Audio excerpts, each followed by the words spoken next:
So mga tol, nagsalita na din po ang tatay ni Naoya Inoue na si Shingo Inoue sa naging laban ni Naoya Inoue sa Riyadh, Saudi Arabia nito lang December 27 kontra sa matigas na Mexican fighter na si Alan David Picasso. So kung hindi po satisfied si Naoya Inoue sa pagkapanalo niya kay Picasso dahil umabot ng 12 rounds yung laban, ganyan din po ang tatay ni Naoya Inoue na si Shingo Inoue. Hindi rin ito satisfied sa pagkapanalo ng kanyang anak dahil hindi na knockout ni Naoya Inoue itong si Picasso. Wika po ni Shingo Inoue, hindi daw ganyan yung laban ng kanyang anak na si Naoya Inoue. Kung nasunod lang daw ni Naoya Inoue ang game plan ng maayos, iba daw ang magiging takbo ng laban. Medyo kulang daw ang tensyon.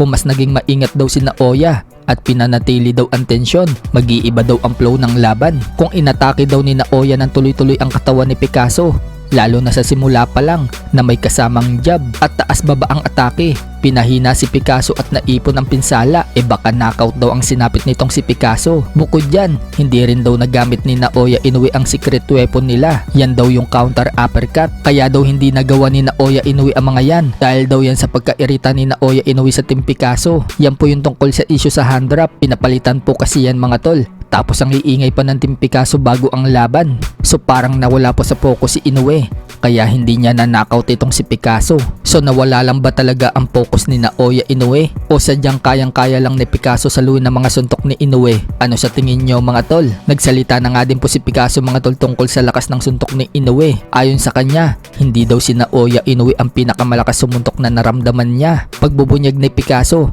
ang pinakamalakas daw sumuntok na naramdaman niya sa professional boxing ay ang kalaban niyang taga Venezuela na hindi niya maalala ang pangalan. Yun daw talaga ang mas malakas sumuntok kaysa kay Naoya Inoue. In terms naman daw sa speed, sa tingin niya, si Inoue daw ang pinakamabilis niyang nakalaban. In terms din daw sa movement at mag-change ng rhythm, kay Naoya Inoue pa din daw yan. Pero pagdating daw sa lakas ng suntok, doon daw siya sa Venezuelan boxer. Sa ibang banda naman mga tol, alam na nga po ng karamihan na si Luis Nery ang gustong makalaban ni General Casimero sa sunod nitong laban. Ang problema, hindi interesado si Luis Nery kay Casimero. Ayon po sa mga fans, mapapapayag daw ni Casimero na pumalag sa kanya si Luis Nery kung magpapababa daw ng presyo si Casimero. Baka daw pumalag itong si Nery kapag ganyan ang ginawa ni Casimero. So ibig sabihin mga tol, mapupunta kay Luis Nery ang ibang kita ni Casimero. Baka pumayag daw si Luis Nery kung ganyan ang gagawin. Samantala, matapos pumurahin si Casimero ni Japanese Mugi-chan Nakagawa at mag middle finger pa ito kay Casimero, may panibagong mensahe na naman po si Nakagawa kay Casimero. Pero sa pagkakataon na yan, bigla po siyang bumait. Nag-I love you po kasi ito kay Casimero sa panibago niyang mensahe. May mga nagsasabi na potential din daw na makakalaban ni Casimero itong si Nakagawa dahil iisa lang daw sila ng promotion na kinabibilangan, ang Kameda Promotion. So wala naman pong sagot si Casimero sa biglang pagsulpot na itong hapon.